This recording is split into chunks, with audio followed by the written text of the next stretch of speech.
You're listening to the Podcast Detroit Network. Visit www.podcastdetroit.com for more information.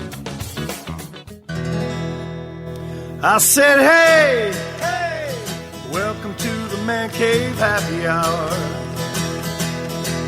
I said, hey, hey, welcome to the Man Cave Happy Hour.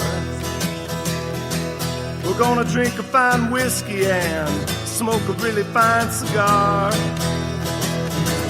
It is time for Happy Hour. It's the Man Cave Happy Hour. Whiskey, cigars, spirits, the stories that go along with it. I'm Jamie Flanagan. I am Matt Fox. And Matthew. Yes, sir. It is. It's time for a happy hour. We're in the Palatius Podcast Detroit Northville Studios. You changed it. It was palatial. Now it's Palatius? Yeah. All right. I just make words up. I'm an English teacher. It's what I do. Yeah, it is what you do. I just make crap up. Heareth, cometh, Jameth, Flanagan. That's it. So we have a party in store. Look at this right there. I'm trying to pull the image up. Oh, yep, there it is. Yeah, look at that. A little bottle of something special. Yeah, Uncle Nearest. Uncle Nearest. It's the I love the 1856. I love the history behind this bottle. But so the thing is, right? Because it's we didn't pick this. No. It was Lady's Choice. Oh, really? Yeah. So, I spend way too much time on the internet. As most English teachers do. Yeah, So I was supposed to be teaching my kids. I'm screwing around on the line. And, I belong to a lot of bourbon clubs and a lot of bourbon groups on the face space. As most teachers are. And and so I came across this other podcast. I'm a podcast junkie too. Yes. Not only do I host 3, I listen to like 40 others. You know what? You got to spread the wealth. A lot of bourbon podcasts. Because the reason we started the Man Cave is because we wanted to learn. Yes. And so I still listen to other podcasts because I'm trying to learn stuff. Yeah. You brought me along for this journey called the Man Cave Happy Hour, and I cannot thank you for the last almost 3 years. It's over 3 years. My liver is really upset with you. But Stop it's okay. complaining, liver. But ran into another podcast. Yes. And I was like, oh, this looks intriguing. Yeah. And it's Bourbon and Blondes. Bourbon and Blondes. Yeah. And with us, joining the party, Abby and Elena are going to join the party today. Welcome to the Man Cave. Abby, Elena, hi. We're happy to be in the Man Cave. Yes. Yeah, it's a podcast right on the poster. Yeah, it's right. It's a podcast for everyone. It says it right there, so it's in print. You're not legit until you have a douche board, a douche sign. Oh my God! So yeah. Because what they call it. It is because we have the pop-up banner. We'll do a lot of these out and about. We'll go to a happy hour. We'll go to a bar. We'll go to a cigar bar, and we talk to the owners and distributors and learn, right? And so we'll set up, and I'm like, should we be total douchebags and just put up our sign? It's like that's where that comes from. It does spark conversation. Folks will walk up and say, "Hey, what are you doing?" It's a table with microphones on it and laptops and a big sign. It's like, we're doing a podcast. Yeah. It's like, I can't just sit here and talk to another human being. I got to record it. And you guys, the two of you kind of do the same, where you'll actually go and sit down with folks and get to understand what's going on with them. So what is Bourbon and Blondes about? What do you guys do? Oh gosh. What's our elevator pitch? Yeah. 30 seconds, go. So we'll start from the very beginning. Yes. So 4 years ago. Tell me about your childhood. So that you do not have enough time for that. We have 55 minutes left. That actually is. That actually is normally in an interview. That is my first question. Yeah. Is because it kind of breaks the ice. And wow, we got to, like I said, there's another podcast called Animal Talk, and we were interviewing this author, and he was like, "What? No, why would I do that?" Yeah, that's pretty much my reaction. But it's fun. That part of my life. It gets things going. But all right, so you're telling us about Bourbons and Blondes. Yes. So we met about, oh my gosh, it's going to be about 2 years ago now. I can't believe. 2 or 3? Yeah, I think about 2. I don't know. Whatever. 2020 is like a wash, so it could be 2 or 3. Like, I'm not sure. The last 8 months don't count. Yeah. Oh, But we were at a salsa club, and she came with a mutual friend. It was a friend of mine's birthday, and we were just out there dancing, having a blast. I was like, "Who is this chick?" And then we ended up having a drink at Brennan's at a local bar in St. Louis, whiskey bar. Cigars And too. yeah, whiskey and cigar bar. Mhm. And we just like started chatting, and it may have been about another month there. We were at that, it's right down the street from where Abby is, and we were like, oh, we should start our own podcast. We're hilarious. Like, thinking way too highly of ourselves. Like, does anyone actually need to listen to us? Probably not, but here we are with a podcast in its second season. So right there it is. Yeah, and so we just I had looked up is Bourbon and Blondes. We're like, Abby came up with the name. She's like, Bourbon and Blondes. I was like, that's a great idea. I was like, that's got to be taken. The internet is Somebody already owns that. That has right. to be. So you bought the domain. Yes, yeah, and then we went from there. And I remember our first episode. We're like, we'll just spitball and like see how it goes, record and see what it was like 2.5 hours long. Oh no! Yeah, we didn't ever. No one is hearing this ever again. Like we're just nope. We're just gonna pretend this first episode didn't happen and do a new one. But now we've grown. We're doing interviews with some people in the industry. We love it. One of our favorite guests is up there in the Detroit area. She's Maker's Mark rep, Greta Harper. She's great. And then when everyone started doing the whole don't leave your house ever again thing, we started doing virtual tastings. We partnered up with a local company and they started delivering the tasting kits to people here and, podcast tastings. And whatever comes between. I saw that you guys do virtual tastings, and I'm like, this is really, really interesting because Elena, part of your deal is you're a party planner. And one of my many jobs. Yeah. 4 jobs, lazy girl, only 4 jobs. I know. Yeah, right? I'm the pilot, I'm the co-pilot, I'm the steward. So old Saturday Night Live skit. Anyway, but so I thought that was interesting, and then I saw that you guys did tasting. So I'm going to have you guys, when we get to the Uncle Nearest, I'm going to have you guys, if you're cool with it, walk us through as if we were a couple schmoes that you were doing a tasting for. So I think that'll be fun. But how goes work as an event planner? Because Matt and I are kindred spirits as far as that goes as well. Because we both DJ weddings and parties. Oh, do you? Matt's a banker during the day. Yeah, my 9 to 5 is a banker, and then when things were actually normal, it was from March all the way through November. Oh, yeah. It was a wedding every single wedding or event every weekend. And it's I probably got 17 gigs canceled, and it's like, that's all my fun money. It's like, now I gotta buy regular gas so I can funnel cash towards my bourbon fund. That's when you start asking me for advice, and that's when it gets scary. See? So it's been crazy. How's business been for you? Well, so I'll start off by saying if you're a DJ, me and Abby have been getting on to the boat of creating a playlist for the bourbons we drink. And so we released one. What was it that what bourbon was it that we... It was Lee Sinclair out of Spirit. Thank you. Yes, thank you. So we're like getting into like doing playlists now for bourbons. I'm a huge music person, so I can appreciate that. But by no means can we DJ an event. No, we can put songs on a list, but right. No, my cousin's son. I was in California for his I think it was his 11th birthday, and he calls me DJ A Dog, and my DJing skills was literally a Spotify list, and I was like, he's like, you're the best. I was like, yeah, this is thank you. Such skill set. That's fantastic. So the event industry is been hit hard. So that's my part-time gig. So I work with a local company, Big Blue Spark. So it's my friends Chris and Kevin. They own Big Blue Spark. We work predominantly with nonprofits, so galas and fundraisers and whatnot. We did have a wedding this year over the summer, and it's just been it's tough, like not doing in-person events. So prior to doing this, I was a wedding photographer for 4 years. Oh my goodness. So I mean, like, I know I've been in the business for now 5 years, and it's just crazy.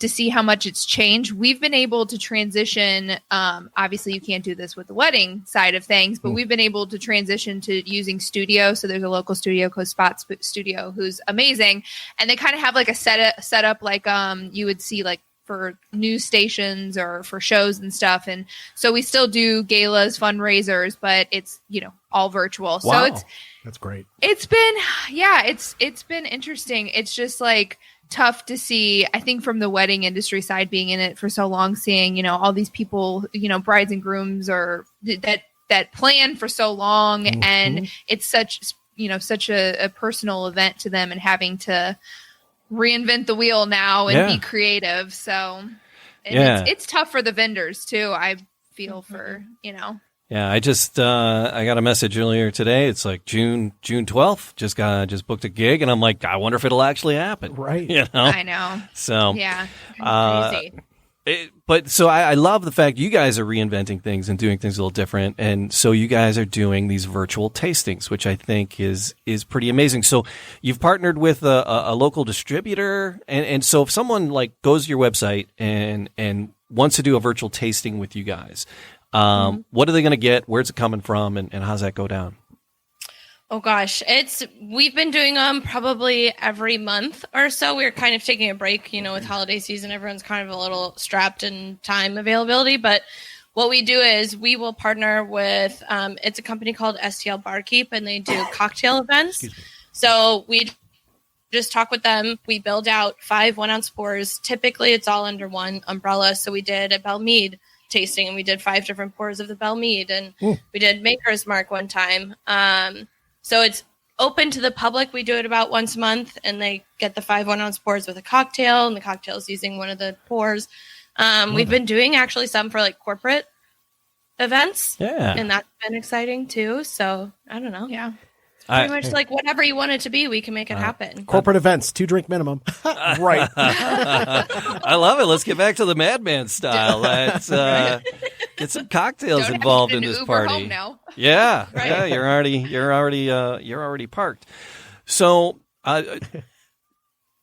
when you like just introduce the, do you have someone there from like Makers? Do you have a rep there that's helping out with the information?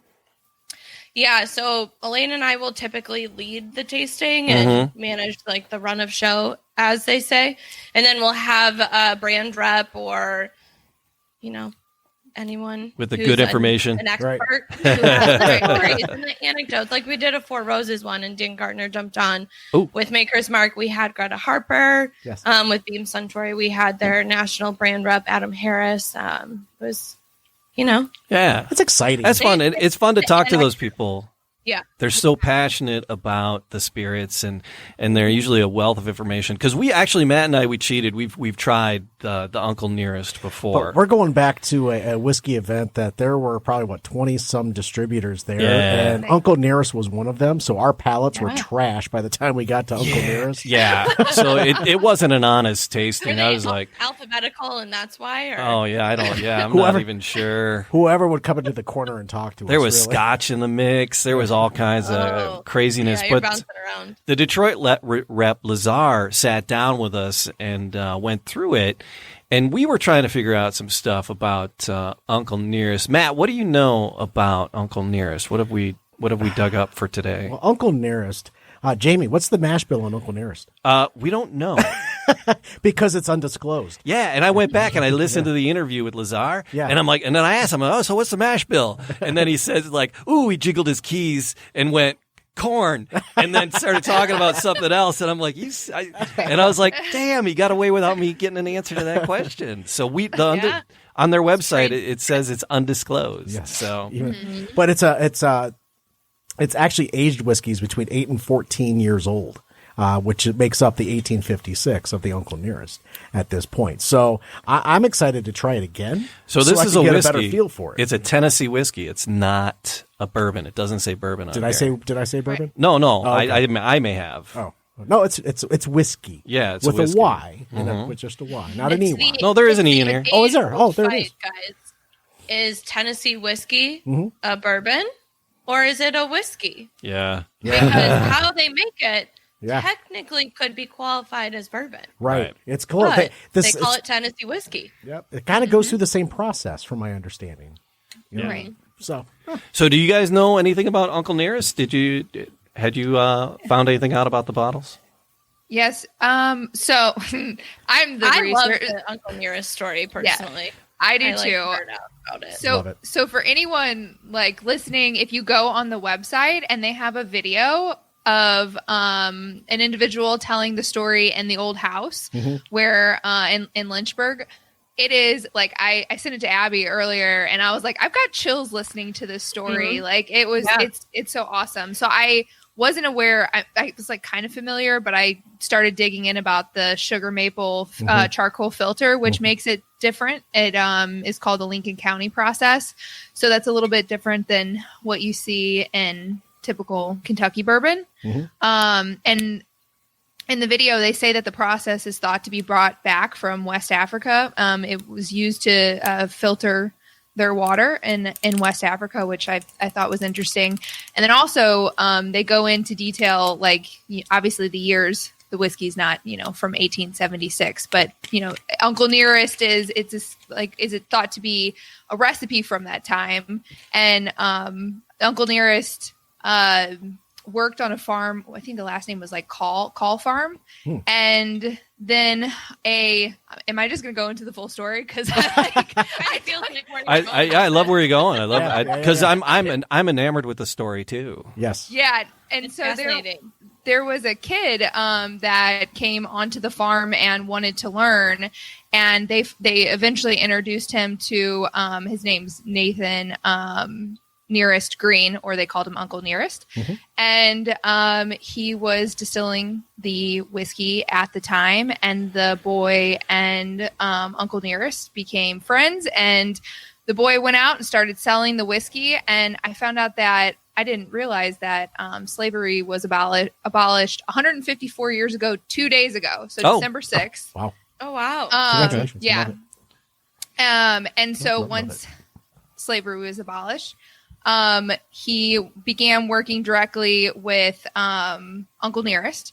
And the boy is who we know today as Jack Daniels. It's amazing that, and they were working, and Uncle Nearest continued, and Jack, they continued their partnership and relationship, and it's funny they stood side by side as equals, which is just for like right when slavery ended, for that to be a reality, it's like. And we can't even get it right now. Yeah. And Jack and Nearest were getting it right, 150 years ago.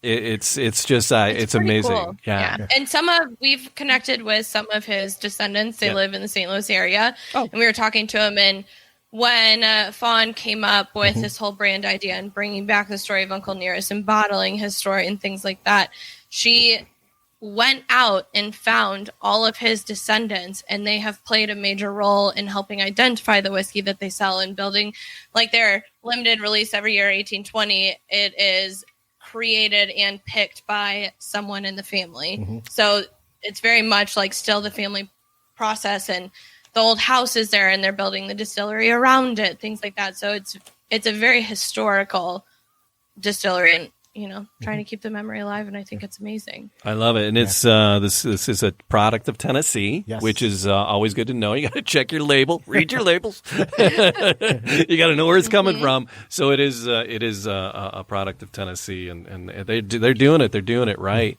So do you guys? Which bottle do you guys have? Because we have the 1856. Is that Same. where you guys? Okay, right on. Same.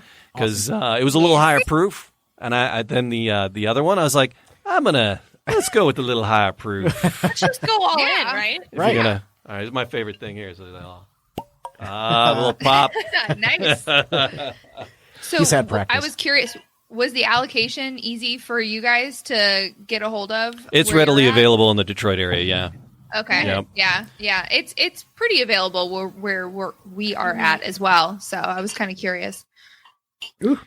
Actually, I'm on bourbon.com. breakingbourbon.com, I should Yeah. say. And Fawn Weaver, the founder of Uncle Nearest and the whiskey itself, she was saying, but in West Africa, they were using charcoal to purify their food and to filter their water.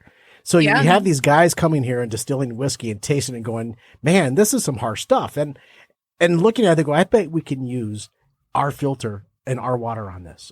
So Isn't that wild? and that's where they believe the process for Uncle Nearest came from, or for in general, and what they came up with. So love the history behind this bourbon and just how far back whiskey and how far back it goes. Thanks, Jamie. You're welcome. Editing.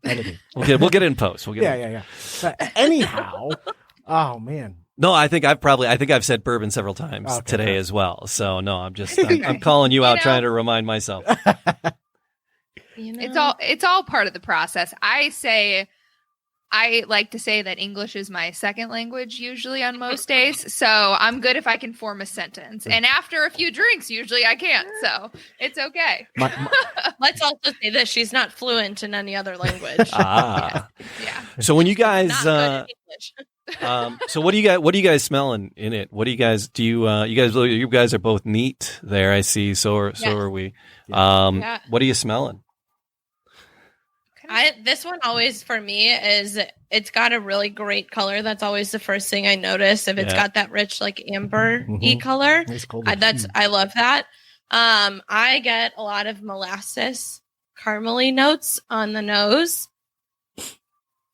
Yeah, I get caramel as well, and almost like a toasted, like what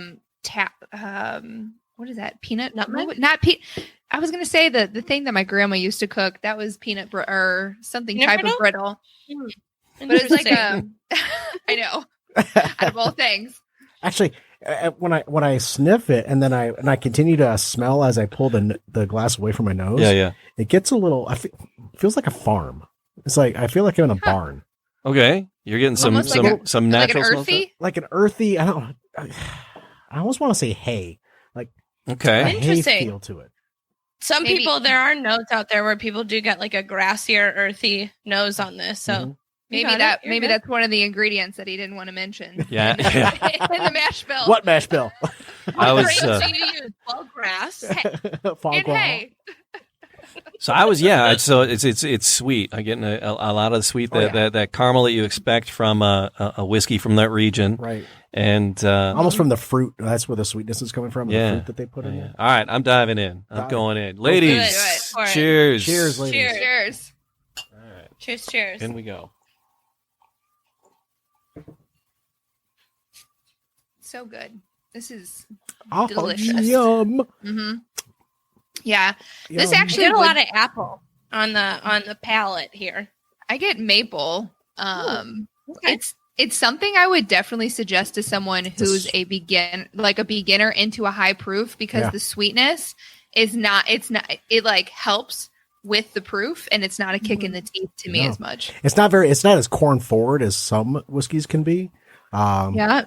But it does have a sweetness to it as it sits on the back of your palate, and as it's coating my throat, it's that nice warm feel as it just lingers there for a little while. Oh, so good. It does. It is. Yeah. It is. The maple is coming through for me. Is it really? Not strong, but the maple it's there. it stays on the tip of my tongue. Good for you. Yeah. It's staying. I'm looking for an age statement. I'm not catching an age statement. Let's see. It's it's think they- aged whiskey Between 8 and 14 years. Yeah. Between 8 Yeah, and I 14. think they blend you. Yeah. All right. Yeah. Is that That's a a lot picture of of the commitment. house on the label on the cover? Is that the picture of the DJs on the cover? Is that on the of cover? of the LP there? Is that the house you're talking about on the label? Are the lyrics Probably. in there too? Yeah. Where are the lyrics? Come Yeah. on. Where's the mash Oh, bill? it's singing to me. That's the house. Yeah, that house that's on the bottle itself. Is that the estate? That's the one. Is that it? Yeah. Okay. Yeah. There's a link floating out there on Facebook. I think I posted it in the comments, so I can follow up and post it again in the comments. But there's a Vimeo video of the guy, and he's doing his storytelling of Uncle Nearest as he's in the house. Oh wow. It tastes a little younger than 8 years to me, though. I think the actor that did Does that it? was in Westworld. Oh, I think he was in Westworld. oh. That guy. That did the narration. Yeah. All right. Oh, the narrator. I was Yeah. like, Uncle Nearest. I don't think made it. No. No, I know. if he did, he would have been a I was robot. like, so Is that a sci-fi movie? Maybe. I don't know. Some time travel in there. They have some amazing, I don't know if you guys like cocktails, but they have some amazing cocktails on their website. And I didn't realize the time, and I was about to go downstairs and make myself one because I have a ridiculous amount of alcohol downstairs. But yeah, they have, so if anyone likes some really creative cocktails that are not anything that I've seen, so I'm gonna have to try a couple of things this week. When you're whipping up a cocktail, what do you do when you're doing a whiskey cocktail? What do you normally do? loaded question. Yeah. What don't they do? I've been on 3 lately, and I've been my 1 lately, but For me, it's like mood dependent. Yeah. yeah, it's called rocks. Right. No. Yeah. No. I Like agree.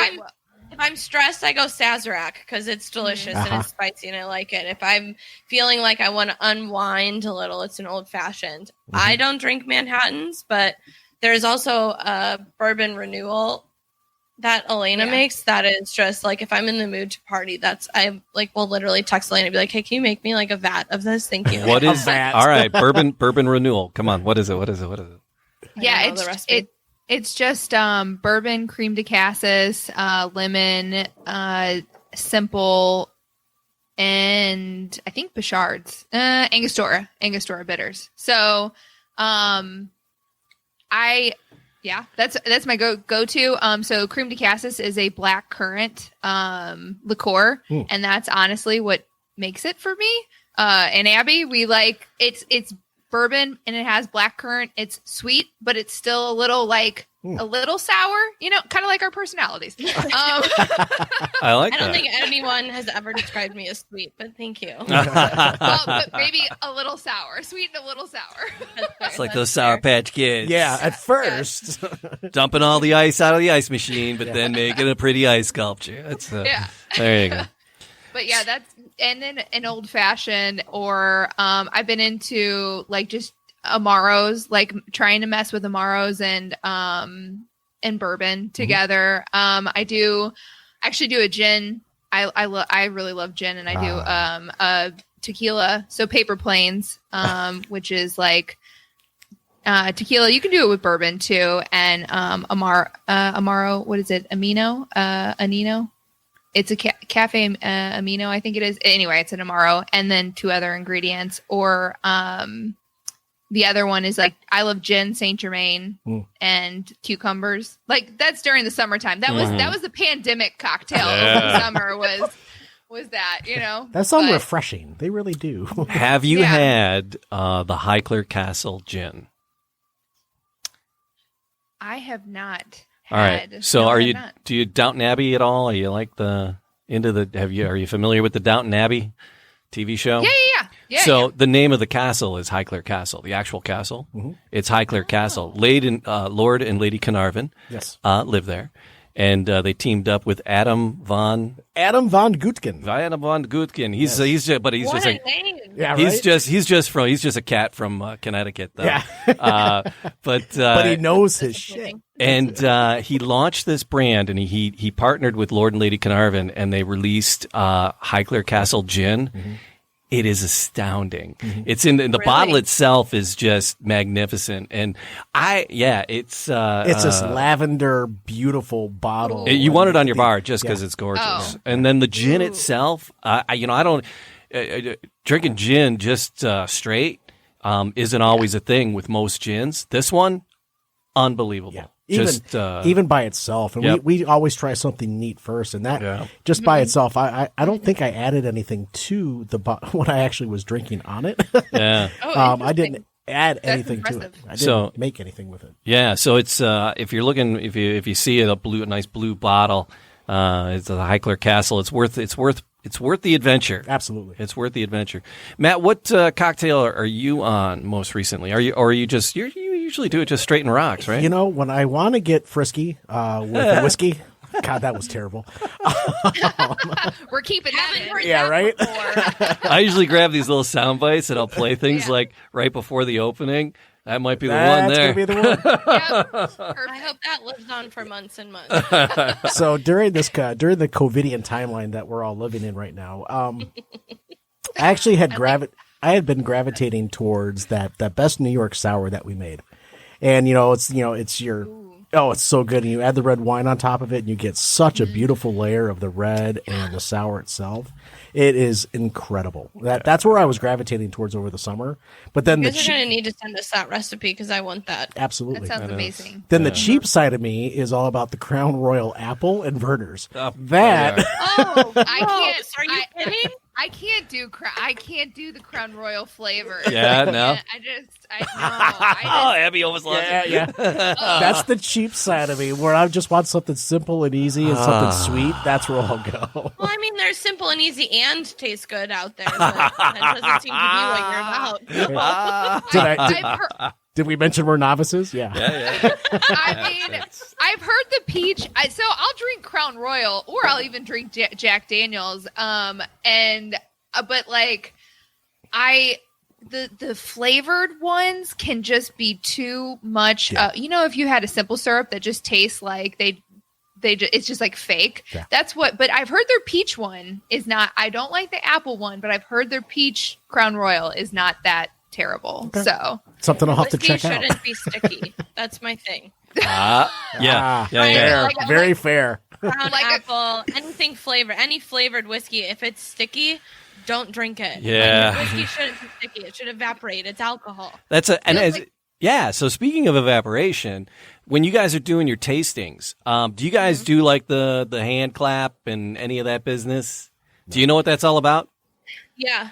I've seen it with I think it's like Freddie Johnson. Yep. He's big about that in his tours, but we are pretty pure when it comes to our pure. I think is what I want to say. So the thing is, I'm about to we just smell it, taste it. Everybody's gonna have something different, so we encourage everyone to like voice what they get because taste is based on experience. So the thing is, if you put it in your hands, right? Because it's if you look at a glass and it's got the legs, right, and how the residue on the side, and that's all the oils.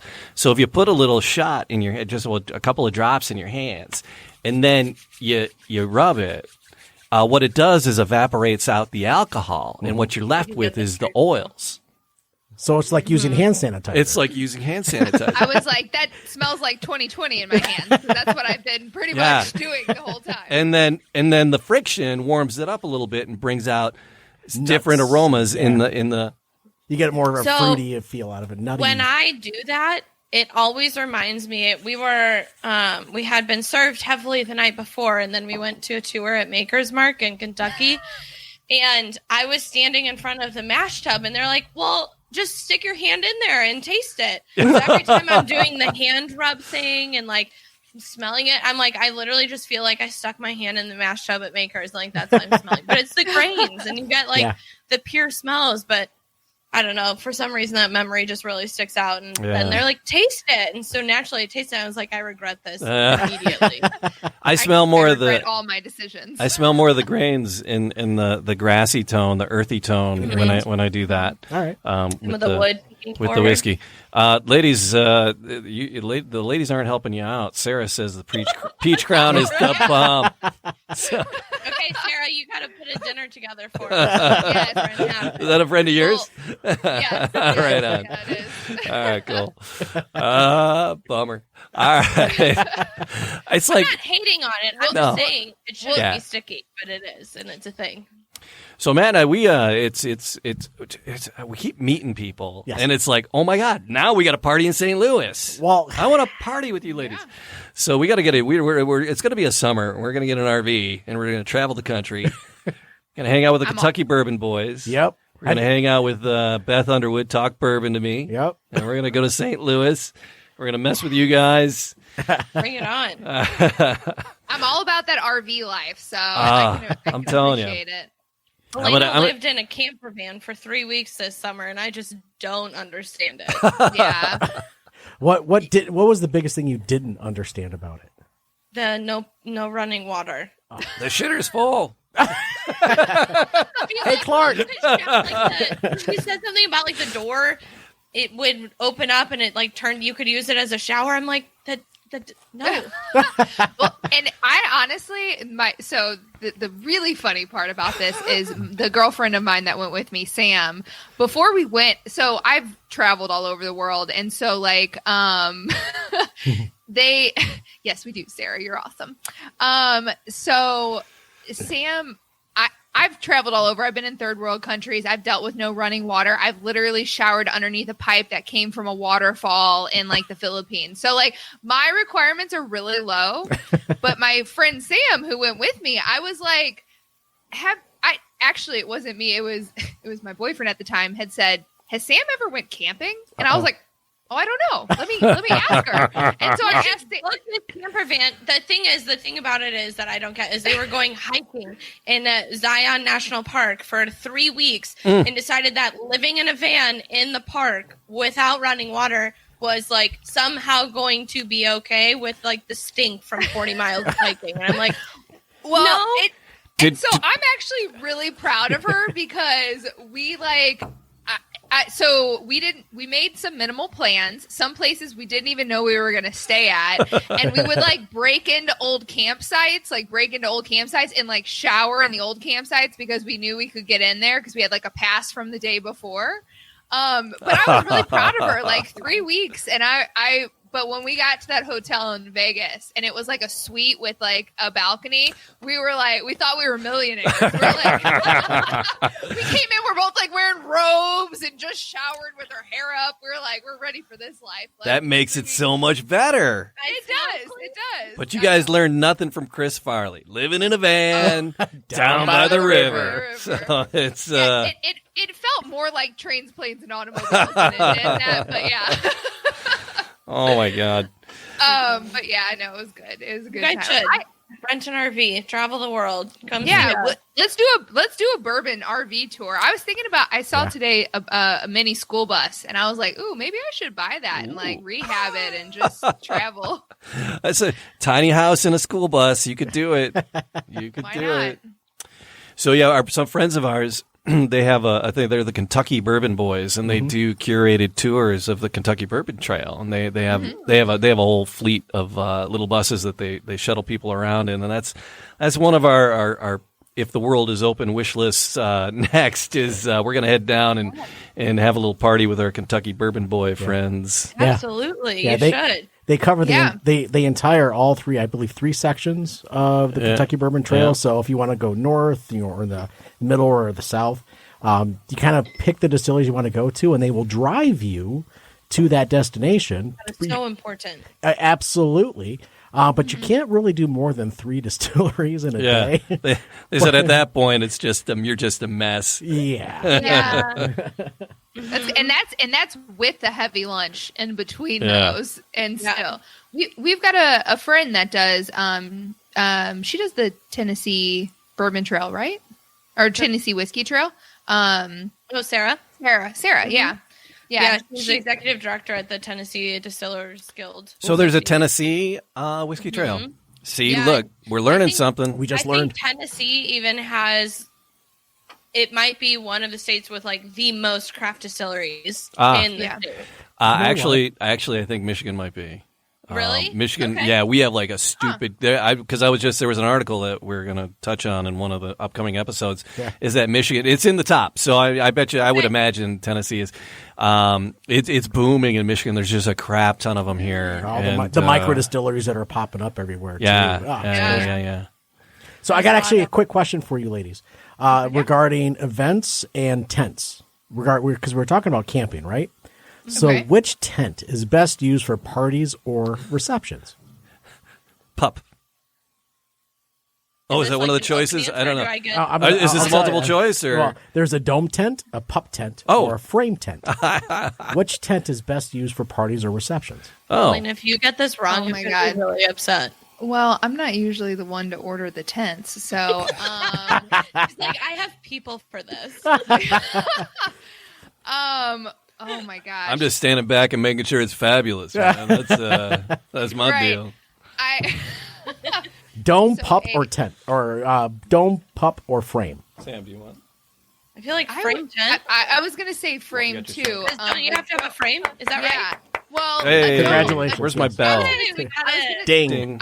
I was gonna say one thing I did learn is don't put a clear tent anywhere in Florida, because there was a couple that wanted like a clear tent in Florida, and it essentially is like when you go inside like a greenhouse. Oh, wow. And it And got all foggy and yes, it was just hot and humid and inside. Also, if you're going to rent a tent, and it's cold outside, Mhm. don't not splurge on heaters through the tent rental company if they can put the heaters inside the tent for you versus thinking you can do it on your own and run the electric. Right. Just go ahead and pay for I don't care if it's an extra $2,000, But- it will be worth it. I have a Right. question before we get to this point of the conversation. Why the F do you want a tent outside in the winter? There's so many restaurants here in Michigan putting up tents, and it's like I'm like, Because indoor dining is banned. I know Well, I'm it's sorry, you're indoor outdoor dining. putting the indoor in the tent. So, and I like, those little igloos, those little igloo yeah. things. It's like, all right, so you party of four, just a party of four goes in there, has dinner, they leave. Are they total ozone cleaning that thing or something I would between hope the so. next party? I lived in Alaska. Sitting in an igloo is not fun. I'm just No, I it's just Well, these aren't real igloos. I think they're plastic. bubbles. yeah. It just seems like it would be even worse than being in the restaurant itself. And Right, because You know. the air would be more open inside, especially if a restaurant that has like 99% HEPA filters that are like filtering the air better, as good as a hospital's doing, but yet you're gonna have to put a tent on the outside and you're sitting in the inside of a tent Right. in an igloo. You know, it makes no they're sense. they're making it so hard for restaurant owners. Like on a total side note, like it's why, and they're like, and like the news is like picking up these articles like, oh, this restaurant owner is going against, you know, the city and well, why? That's their livelihood. Why wouldn't you go against the city? Yeah, like, See what happens, you know? There's a large restaurateur owner here in the Detroit metro area that was Yeah. trying to get other owners of restaurants to band together to say, you can't shut us down. they want to A lot of they that want to was just happening here too. open up regardless of the orders. They said, Yeah. you know, well, Yeah. we're just going to usurp the orders and just do it. And it's like, well, okay, you know, health department comes in and the fire marshal comes in, and then you got a whole nother parade of problems. right. Are you I guys will seeing? say, though- Are Oh, you guys sorry. seeing? Are you guys seeing the tents popping up around St. Louis? Is that a big? Yeah. Is that a big deal around you guys too? Yeah, it's been more in the county because the county, so like the city and the county of St. Louis are separate entities, and the city has a capacity limit on restaurants and bars right now, and then the county shut down indoor dining. So out in the county where they shut down indoor dining, everyone is putting up tents with walls outside and calling it outdoor dining, Man, even though you're still inside it. did I say COVIDian timeline The earlier? COVIDian timeline. Yes, this COVIDian Yeah. timeline. Wild. And what's so funny though is that these igloo bars were popping up all over the country before COVID, like the last 3 winters. Rooftops were having igloo bars. And I was like, that's actually kind of cool because they could be warm and you'd be outside looking at the stars. But now it's like, let's bring back the igloos and just say they're outdoor dining. Yeah. Like, Well, Michigan is kind of a crapshoot weather-wise. You know, it's like, you know, wait 10 minutes, the weather will change. You know, winter in the morning, you know, spring in the summer in the afternoon. Sweater weather. Yeah, it's so I mean, the igloos had been a thing around here as well, but now it's really prolific, and I have no desire to sit in that. I got No, I got a 200-year-old house to sit in. I don't have to sit in that And a hot tub. and a hot tub. oh, the hot tub would win every time. I'm telling you, I might be having a cigar in the hot tub tonight. So which one of you work with nonprofits and such? Both of us. Both of you. Oh, technically. fantastic. All right. So Yeah. there's actually a nonprofit for the Nearest Green Foundation. Oh, Are you aware is of there? I read a little bit about it. Yeah. Are you reading it right now? Tell us more. Well, it's a nonprofit organization which is dedicated to the Greens legacy. The foundation actually has a lot of projects underway presently, like a scholarship program, and that seeks help for Greens descendants through college and fully paid scholarships on top of that. So Yeah, the whole they did that. Yeah, the whole thing is just trying to give back the best way you can. You know what? This is a fantastic whiskey, and it's amazing to drink on. But what does the company do to give back? Yeah, I don't know. Oh, well, they have a nonprofit. And they give back for fully paid scholarships, bud. Come on. Education is big for them. Yeah. They've been partnering up with a ton of universities and building out scholarship programs the last few years. So no, it's just that nonprofit work, because what I do is free for my clients, because they don't pay me anything. Well, I mean, you and Abby are kind of kindred spirits when it comes to that too, because Abby's all about the numbers as well, right? So you're about numbers and efficiency. Is that what's that mean? I try to be. What's the 9 to 5 for you?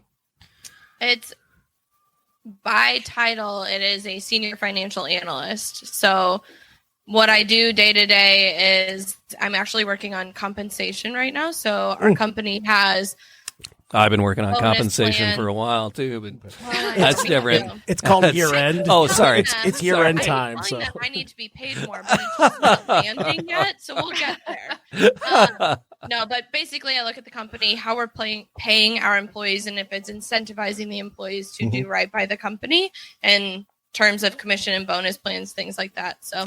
Because Matt over here, he's a banker by trade, and does financial wellness stuff, and just coaches people through being smart with their money. Yeah, financial wellness is important, and it's those daily habits in your spending lives that you have. Got to save money for bourbon. If you exactly, but if you don't have a plan, if you don't have a budget, you're not sticking to, it's going to bite you in the ass. At one point. So just be fiscally responsible. And you can't depend on that bonus of compensation because it may not be there. And that's what we try to prepare folks for, is the inevitable of changing jobs, losing your job, have that 6 months of emergency savings. Right.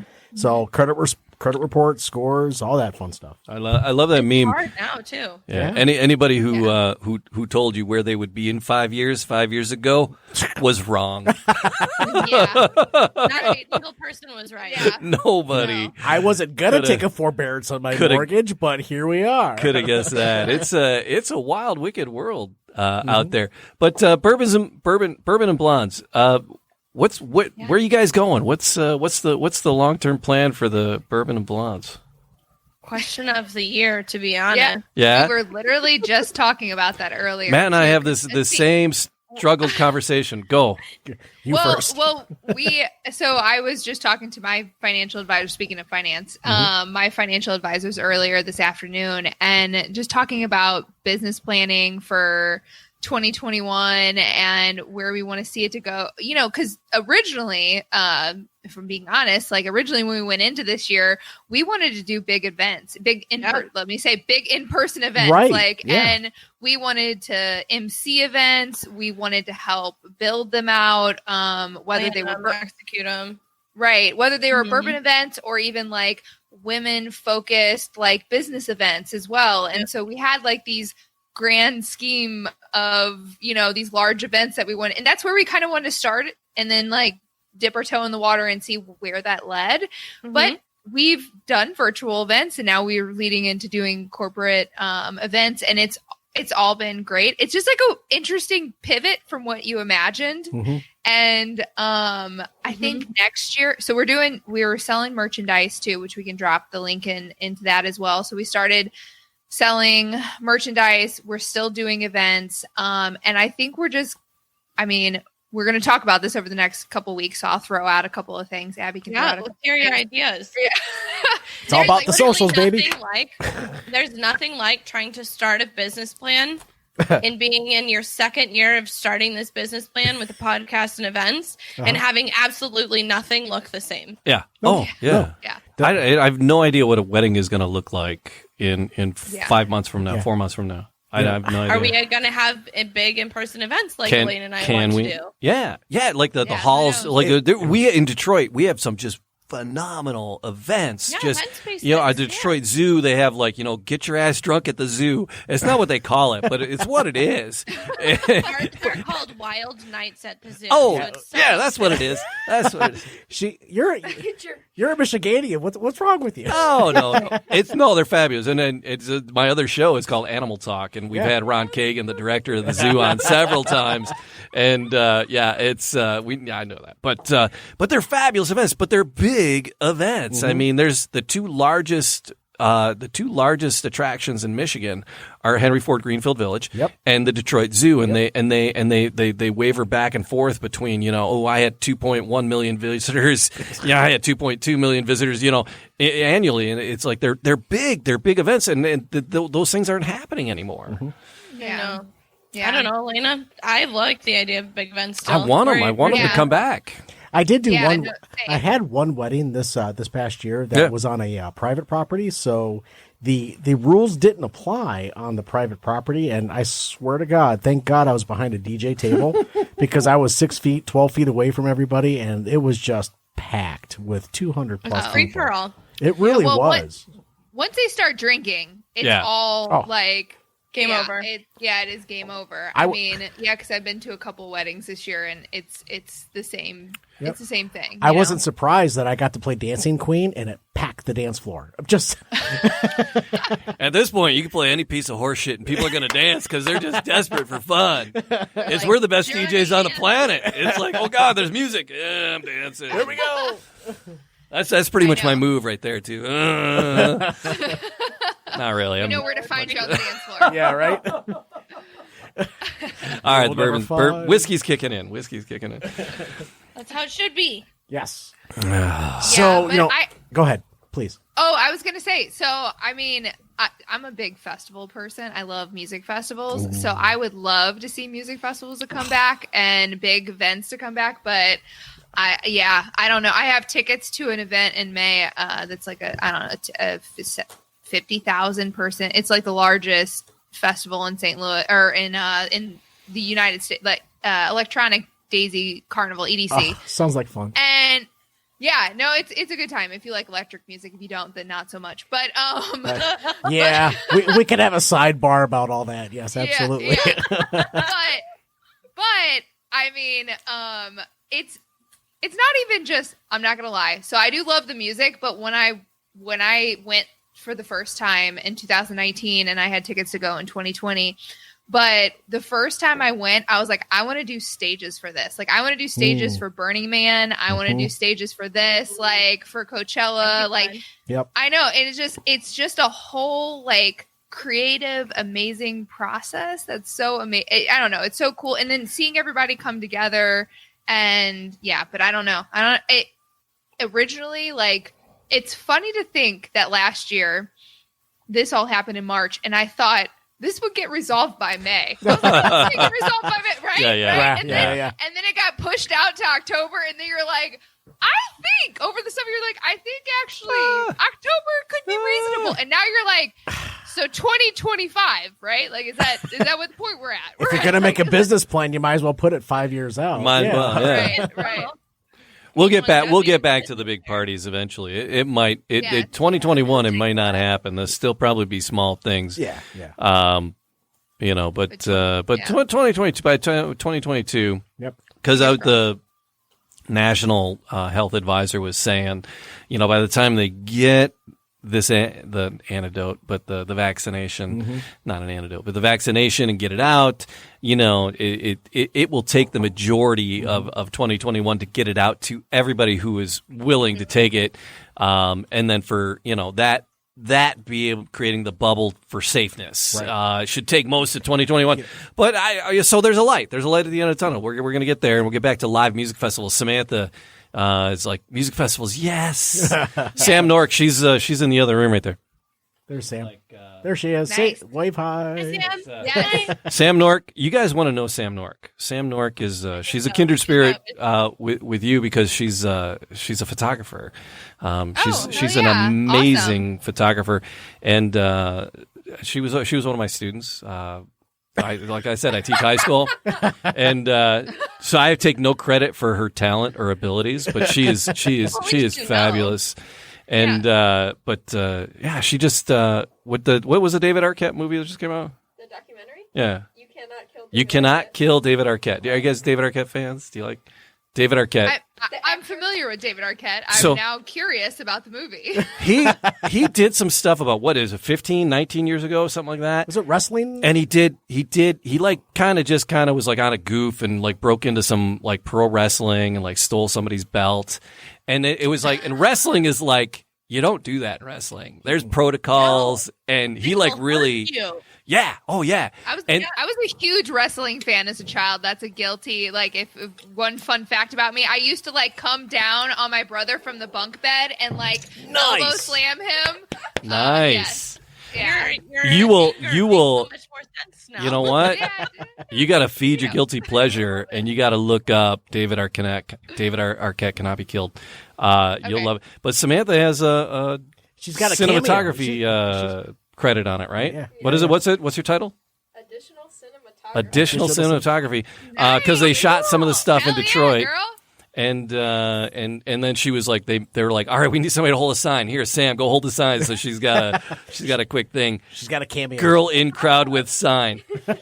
So I love it. that's the IMDb You're so much credit. cooler Girl, than we are. girl in crowd with sign. So, but she does like amazing photography too. She shot like Dane Cook, and she's like good friends with Blink 182. She's like, she won't drop we need names, to be but I friends will. with No, you seriously need to know this girl. She's astounding, and she's like, her birthday's on Thursday. Happy birthday, Samantha. Happy birthday, Sam. She produces our show, so I'm gushing over Sam because she's 21, going on 22, and she's a phenomenal human being, and people don't tell her that enough. So she's like a pretty awesome kid. So You're awesome, Sam. You'll have to connect with me. I've got a guy that does photography for bands. It's my like pretty much like my aunt's son, and he's absolutely amazing. And I'm also a December birthday. My birthday was on Friday, so Hey, happy early birthday.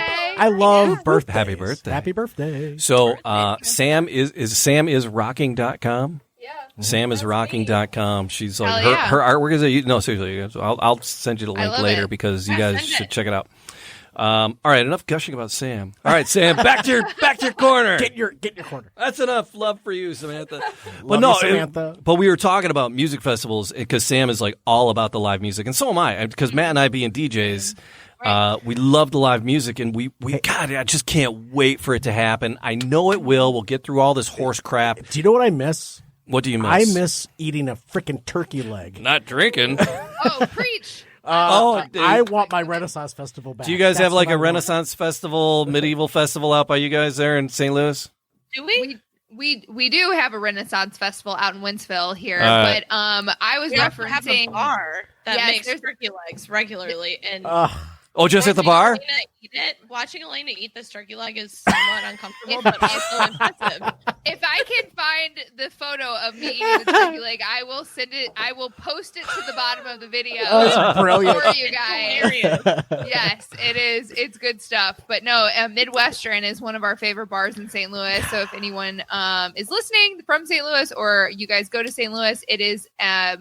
They took it off the menu, but they put it back on the menu, and it is so good, so good. It's stupid. It really is. So they do turkey legs at the bar? Yeah. Oh my God! I just again the RV. We're going. We I'm need to telling talk. you, man. We need to talk to some people up here. I just want a turkey leg in one hand and an axe in the other, and throwing an axe blindly at, Oh at a Jesus, target. Mary and Joseph. That's what I want. Well, actually, Maybe we just stick to the turkey leg. we can make that happen for you, Close. because we have an axe throwing place here, and you can bring your own food and alcohol in, and we can just get you a turkey leg. You bring your own bourbon in, and then you can throw axes and those little Chinese star thingies, nunchuck. I don't know what they are, but you can throw those. You can throw those as well there. Like I'm an axe. smelling a new Yeah. business plan. coming in. I think Ferndale has a new. Fashionable Ferndale needs axe throwing and turkey legs. That's what it needs. Yes. Ferndale's our hipster spot here. That would be the place for it. Holy smokes! This has been a blast. Yeah. It's been an absolute riot. Thank you. Great.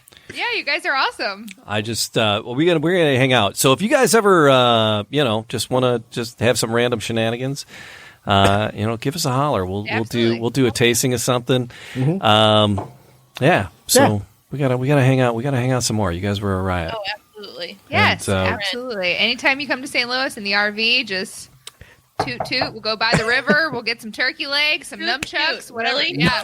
You said nunchucks. Holy shit. All right. So where do people find all your stuff?